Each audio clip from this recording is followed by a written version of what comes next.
আর্থিক সংকটের জেরে মার্কিন সংবাদ মাধ্যম ওয়াশিংটন পোস্টে ব্যাপক ছাঁটাই করা হয়েছে। মালিকপক্ষ প্রায় ৩০০ জন সাংবাদিক সহ মোট কর্মীর ১/৩ বাদ দিয়েছে।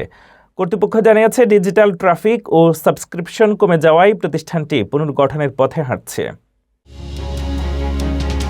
মার্কিন প্রভাবশালী গণমাধ্যম ওয়াশিংটন পোস্টে ব্যাপক ছাঁটাই করা হয়েছে। প্রতিষ্ঠানটির প্রায় ৩০০ জন সাংবাদিক ও কর্মী চাকরি হারিয়েছেন, যা মোট নিউজ রুমের প্রায় ১/৩। ২০১৩ সাল থেকে পত্রিকাটির মালিকানা রয়েছে অ্যামাজনের প্রতিষ্ঠাতা জেফ বেজোসের হাতে। স্থানীয় সময় বুধবার বহু কর্মীকে বাড়িতে থাকার নোটিশ পাঠানো হয়। নিউ ইয়র্ক টাইমসের প্রতিবেদনে বলা হয়েছে, শুধু নিউজ রুমেই প্রায় ৮০০ সাংবাদিকের মধ্যে ৩০০ জনের বেশি ছাঁটাই হয়েছেন। পাশাপাশি ব্যবসায়িক বিভাগেও বড় কাট ছাঁট হয়েছে।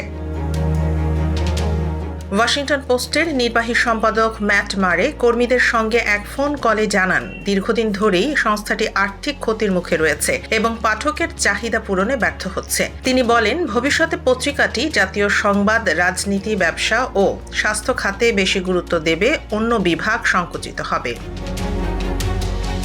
ছাঁটাইয়ের ফলে ক্রীড়া বিভাগ কার্যত বন্ধ, বই বিভাগ ও দৈনিক নিউজ পডকাস্ট বন্ধ করা হচ্ছে। আন্তর্জাতিক কভারেজও কমানো হবে। মধ্যপ্রাচ্য, ভারত ও অস্ট্রেলিয়ার প্রতিবেদকরা ছাঁটাইয়ের শিকার হয়েছেন। এমনকি যুদ্ধক্ষেত্রে কাজ করা একজন ইউক্রেন প্রতিবেদক এবং সব স্টাফ ফটোগ্রাফারকেও বাদ দেওয়া হয়েছে।